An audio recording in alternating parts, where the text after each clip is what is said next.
Welcome to Massive Late Fee. And now your hosts, Mark and Carol.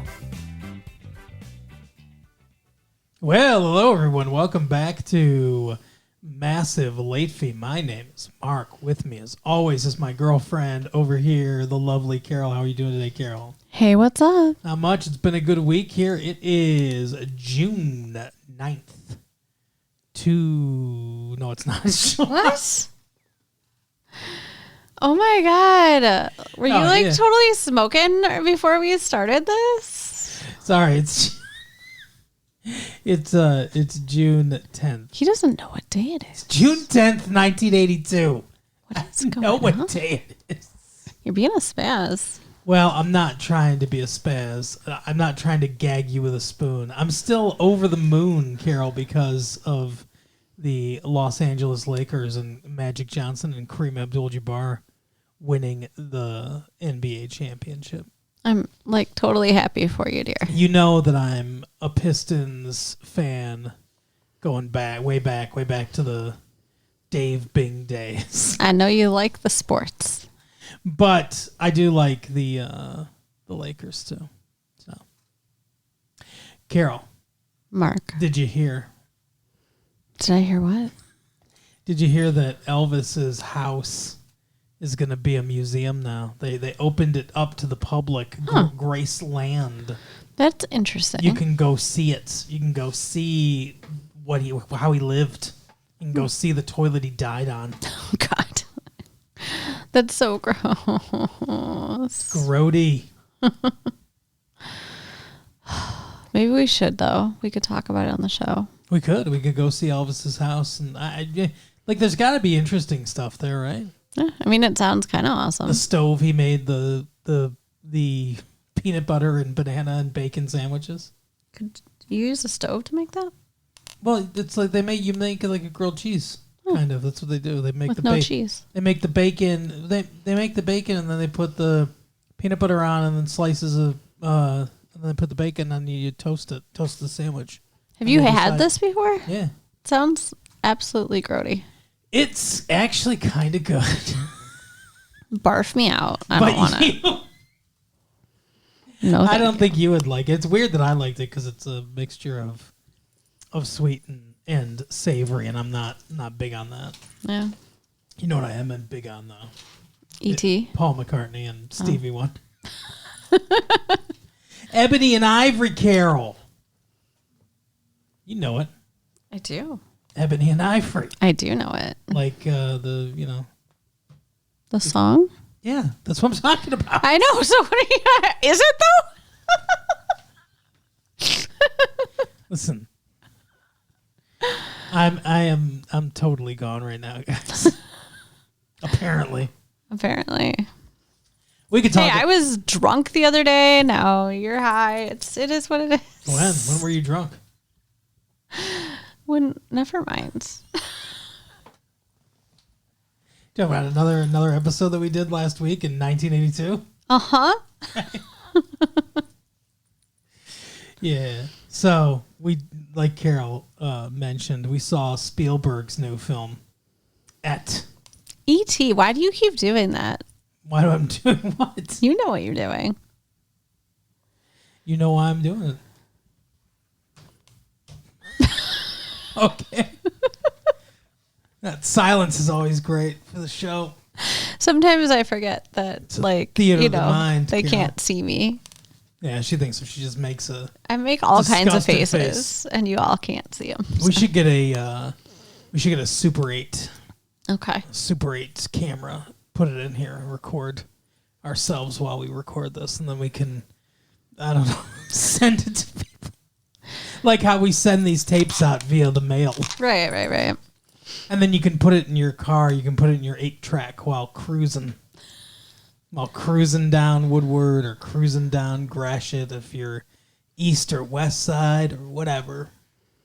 And for those of you who aren't, cruising Ford Road. We're talking about, Detroit, the Motor City. Yeah. The Motor City where everyone in the car companies are getting laid off because the auto industry sucks right now.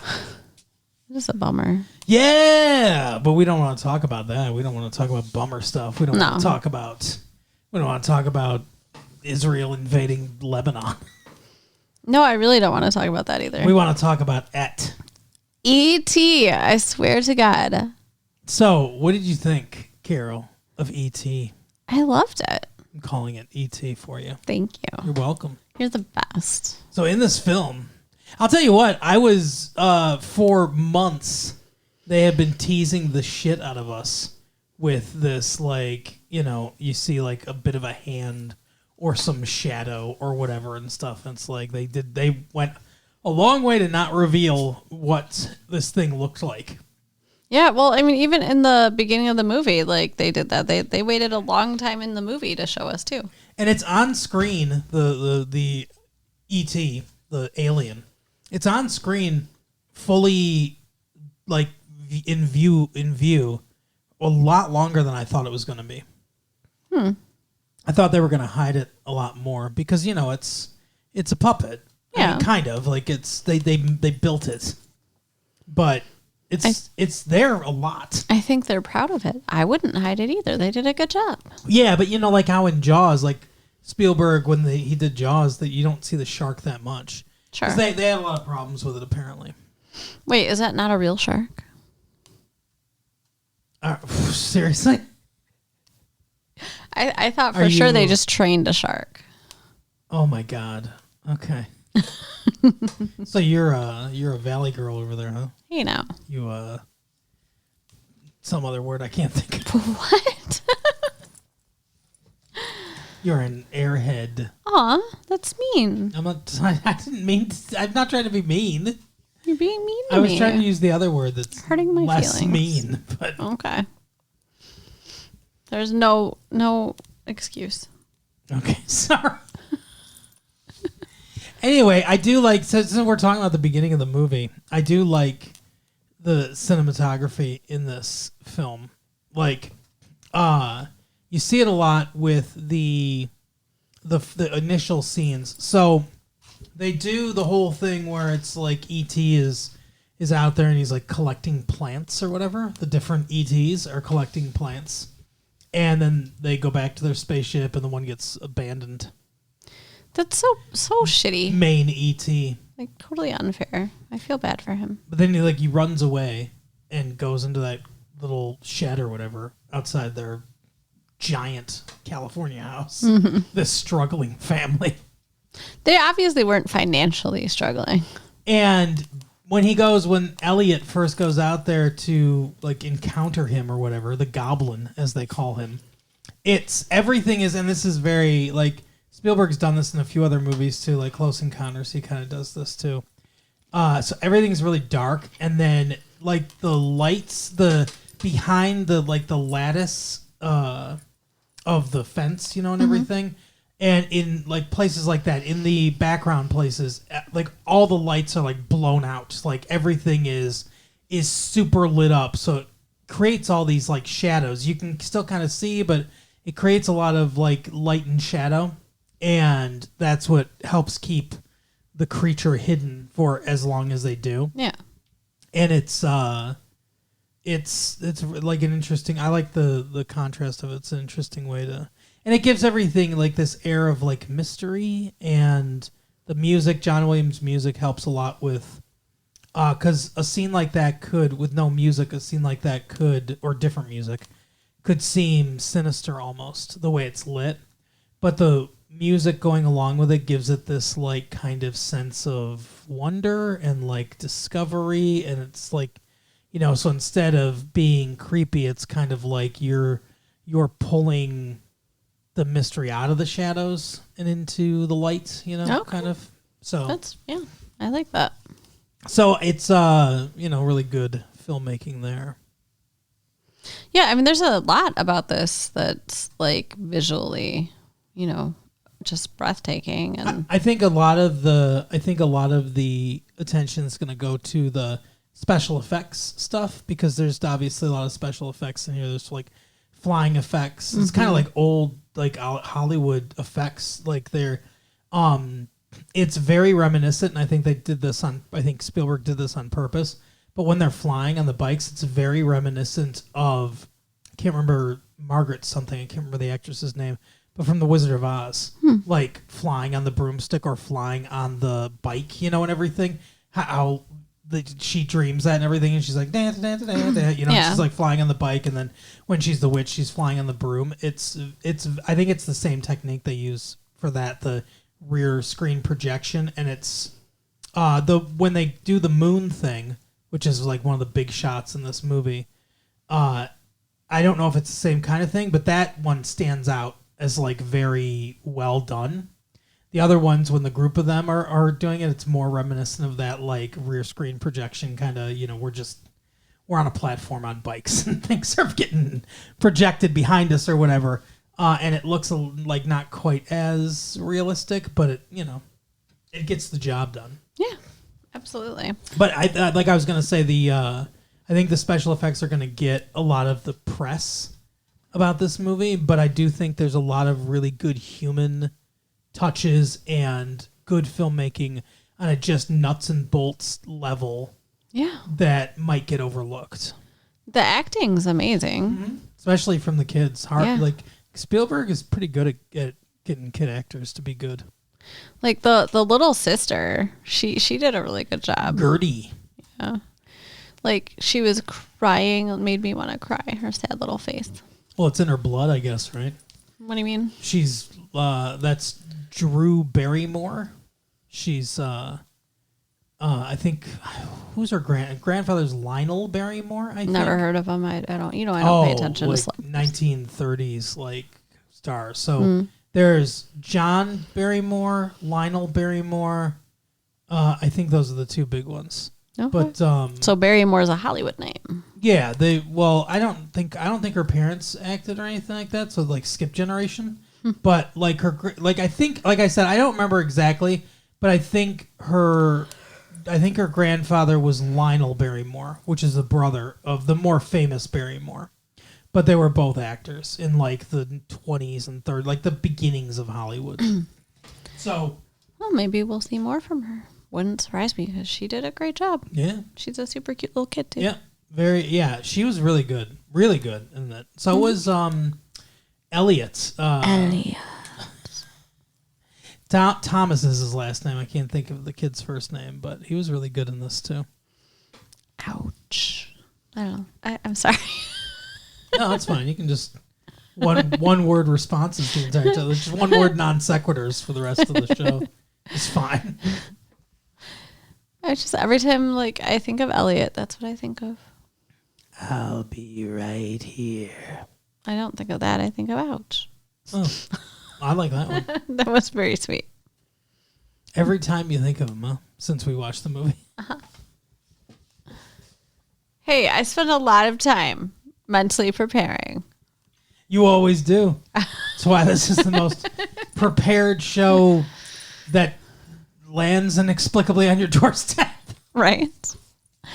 And we deliver it because we ride around on our bikes like newspaper boys. Exactly. Yeah. Newspaper kids or people or whatever. I don't know. Because we're not both. I'm a boy. You're not a boy.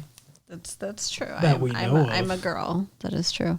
Do you remember the video game where you deliver newspapers? Paperboy? Yeah, Paperboy. Yeah, sure. Of course.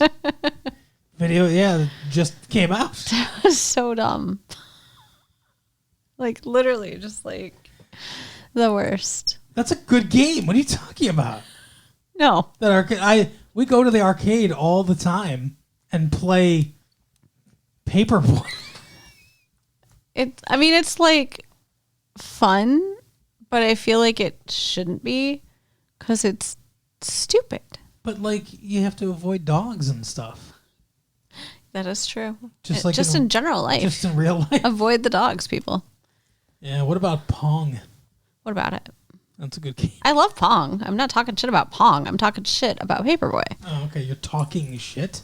Yes. All right. That's right. Let's talk shit about the movie. No, I want to talk nice about the movie. Let's I like talk it. nice about the movie then. Because it was totally tubular. It was. You're right. So, like you said, acting good. E.T. good. Like, but I mean, the thing they created, like, I think I don't know, and I guess, it's early days, and it's not like I went down to get the trade newspapers or whatever to try to like figure out any of the news behind this. I didn't go down and interview Steven Spielberg. You didn't? How lazy of So you. it would be really hard to figure any of this information out. But I don't know who created E.T. I don't know who created the puppet and, worked on the animatronics and stuff like that. But when someone's good at that, it's really evident. And I think part of it's in the construction of it, because it's an art form, and part of it is in the voice acting behind it, and part of it's in the control of it, whoever's in control of it. But all three of those things have to come together: the creation, the form, the function, so the person controlling it, and then the articulation, the person doing the voice. All of it's got to come together. But like Jim Henson, has it. And I don't know if Henson worked on this. I don't think so, because he's a big name and I've never heard of him working on this. Yeah. But Jim Henson does such a good job making the Muppets feel like real. Feel like real people or like real characters, where they have personalities and you can connect with them. And when there's a puppet or something like that where you don't connect with, it's obvious. Yeah. And it falls flat. Whoever did this did an excellent job, because the character of E.T. feels like a fully fleshed character that you grow to care about. And, we see the character through mostly Elliot's eyes, and, we come to care about him like Elliot does. And that emotional connection between this kid and this alien is like the heart of the whole movie. And if that doesn't work, the whole movie fails. So, I mean, they did an excellent job, because you really, the faces that this thing makes, and the voice acting and everything, the movie is a lot funnier than I thought it was going to be. It was hysterical. Funnier than Close Encounters. Well, yeah. I mean, I make that connection because it's it only came out like a couple of years ago, or a few years ago, and it's like the last Alien movie. Like that was an Alien movie by Spielberg. This is an Alien movie by Spielberg, so it's like, they have like a connection that way. But this is a very different kind of Alien movie than Close Encounters was. Very much, yes. I mean, the only similarity I think is the lights from the spaceship in the forest. Yeah. Similar lights, yeah. Different kind of spaceship, though. Completely different kind of spaceship. Okay. But I want to talk for a second about the family. Yeah. Because the kids, obviously there's a very recent divorce. Separation, they even said. Oh, okay. So not even divorced. She didn't even say divorced, separation. And the dad is in Mexico with his girlfriend. Yeah, that's fucked. But the kids call her by her first name, Mary, several times, which is kind of bullshit. This guy has a girlfriend, and the mom's crying at the kitchen sink about the dad, and they're calling her Mary. Like, she's not the one you're mad at. Why are you being mean to your mom? Like, it is weird, and that's kind of, I don't know exactly what I don't know exactly what they're trying to say there. They call the mom by the first name instead of she's lost or never really had her place of authority in the household. I mean, it seems like she definitely does. I mean, that's established right away that she has no authority, because she's telling the kids what to do, and they're just completely ignoring her. Yeah, and she's like, "You ordered a pizza?" She doesn't even know that they're doing that. Yeah, that's true. I guess that calling her by her first name is just to kind of establish that she's disrespect. That she is not at a place of high importance in the hierarchy of this family. Yeah, the head of the house is gone, and there's a vacuum of power that's needing to be filled. Yeah, which she's not filling. Yeah. So yeah, that's interesting. I do like the family dynamic of this movie, And Spielberg is good at that too. Like, this is a fantastical, like, high concept idea. An alien comes to Earth, and a young boy finds him. The government's after him. This is a very high concept sci-fi idea. But Spielberg anchors all of this with a very believable, like, if you take away the alien from E.T., if you completely remove the alien, there's still a movie here. It becomes a family drama at this point, but the movie's still here. And I think that makes it really powerful, like, because it makes the family and the world that we're in, like, it fleshes it out and makes it feel really realistic. Because, yeah, like I said, I mean, there's lots of stuff going on with it. At one point, they're helping E.T. or whatever make his communication device. Mm-hmm. He wants to go home, you know, and everything. He has lost his family, too. Like, that parallels a lot kind of what's happening with them. But, like, he and his brother Mike, Elliot and Mike, just have this conversation about, like, they find one of their dad's old shirts, and, like, it smells like his cologne and stuff like that. And they have this, like, it's so funny, too, because I think lesser directors either wouldn't even think of including this scene, or this scene would, like, hit the cutting room floor. Because they're like, what does this do to like, you know, propel the plot or whatever. But it's a really important little, like, bridge scene of these two brothers connecting over this trauma that they've both experienced. And it's not overwrought. It's not overwritten. It's just like, here are these emotions. Mm-hmm. And it helps to underpin a lot of the stuff, you know? Yeah. That's a fantastic point. Like, that scene, you're right. I mean, it's not like in your face at all, but it's very important. Yeah. And it's the, like, little touches like that are what set Spielberg apart from other, like, high concept directors, where they're like, you know, because Spielberg obviously cares a lot about, you know, pulp stuff that was, like, in earlier, like, days of Hollywood in, like, the 60s or the 70s. Stuff that was kind of, like, looked down on, like horror movies and, like, science fiction movies, and the stuff that he's clearly interested in was, like, you know, just kind of looked at as, like, whatever, like Poltergeist, which is, you know, just came out too. Same kind of thing. It's like horror movie and stuff, and he wrote that one. Like, those kind of things were just like, but that's obviously what he liked and glommed onto when he was younger. So that's the medium that he likes to work in. But a lot of the lesser directors of stuff like that, they just put in the spectacle, but he always remembers to put the humanity into it too, which is what makes it turns it from just, like, whatever, like, some popcorn movie into, like, an art. Yeah. You know? Yeah, absolutely. But yeah, that emotion, like, underpins everything. And there, like, I'd have to see it a few more times, but there's definitely a lot there, I think, between, you know, like I said, parallel, because at one point Elliot and the alien, they get, like, psychically connected. That's weird. And they don't, like, it just happens. Yeah. And I mean, we obviously know when it stops happening. Right. No, I mean, we kind of see it, I think, when the first night, when Elliot's the only one who's even seen E.T., and E.T. is falling asleep, and then Elliot falls asleep. It's I didn't make that connection then, really. I was just like, oh, is he making him sleepy too somehow? Like, I did think that, but I thought it was more intentional.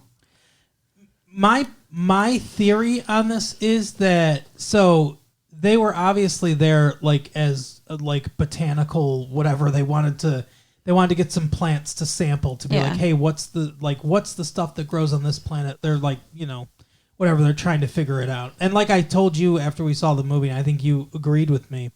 I kind of look at E.T. as like a kid, like Elliot, like a tiny, like, I don't think he's a mature member of his race. I think there's something about him feels juvenile to me. Yeah. And the one that leaves him, like, could be his mom, could be his dad, whatever, but feels that alien feels more mature, like, more established, even though they look similar. But I think why that happens is he runs away because he's afraid. He doesn't know what to do. He's lost. He goes into that garage, and something approaches him. He obviously has the ability to do this, to like connect to life, because he connects to the plants. He brings the plants to life and stuff like that. So he has a way to connect somehow biologically to other things. I think when Elliot approached him, he didn't know if Elliot was a threat or not, and he reached out, connected to him to like see the nature of his mind or whatever, and that's why he trusted him, because he was connected to him, and he was like, okay, he's not a threat, and I think that's when they became intertwined. Yeah. But he did it as to make sure that this was okay. That's very smart. So, yeah, they become connected, and there's a lot of connections between them. Like I said, E.T.'s abandoned, and you could look at him as being abandoned by his dad. He is longing for something to get home, like Elliot is too, I think. And I think they don't make a big deal about this again. And there's just the wisp of an idea here. And I'm grasping at straws connecting it like this, but I feel like it's maybe intentional. So I think at some point, Elliot and probably Mike too, and maybe Gertie too, although she's less a part of this really. Like they feel like somewhere inside that them getting back to their home, or reestablishing the comfort and the safety that they're thinking about is their dad coming back, or whatever, right?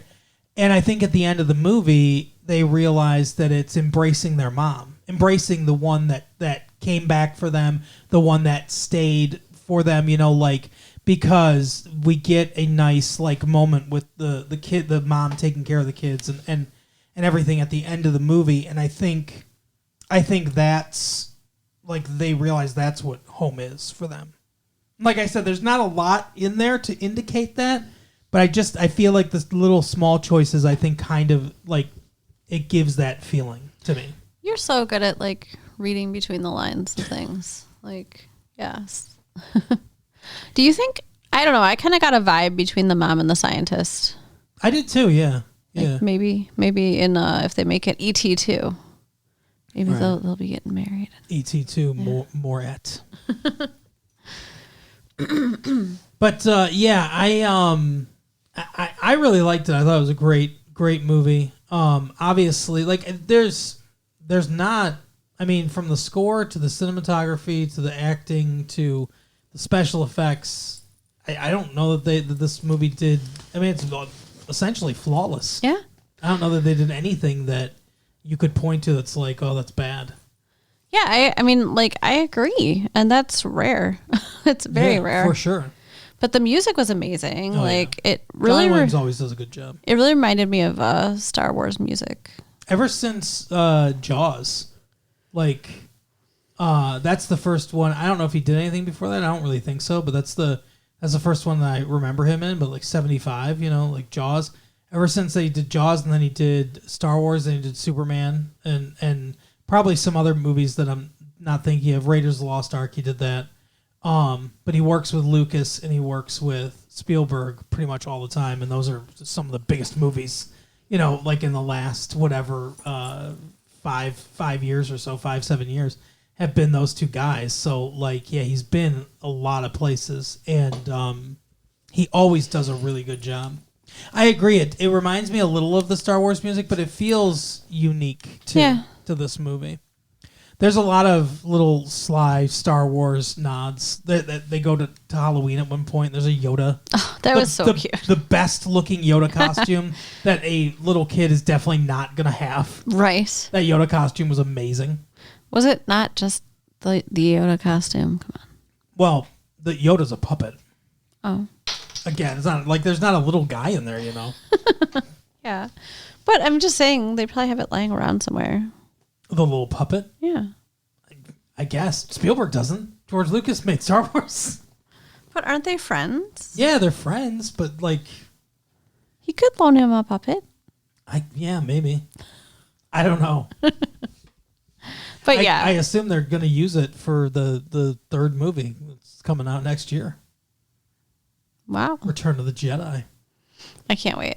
Yeah, I know. We're going to have to talk about it. Empire Strikes Back was so good. Yeah. But anyway, what do you think about the fact that they were going to live dissect frogs? Like, that's messed up. that bothers me. That was grody. Yeah.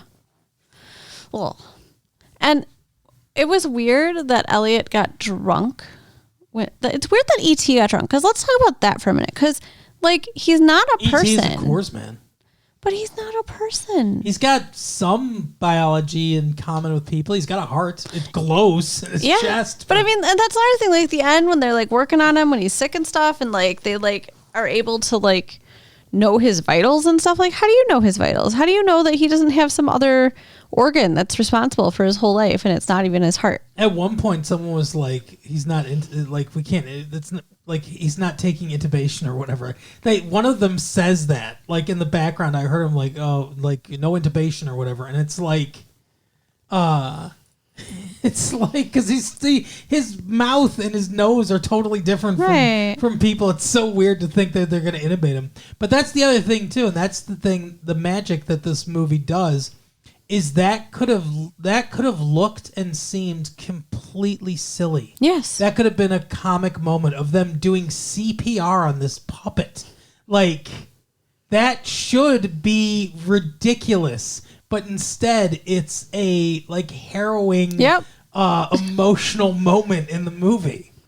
But that's what making a good movie does. Like, people just accept it.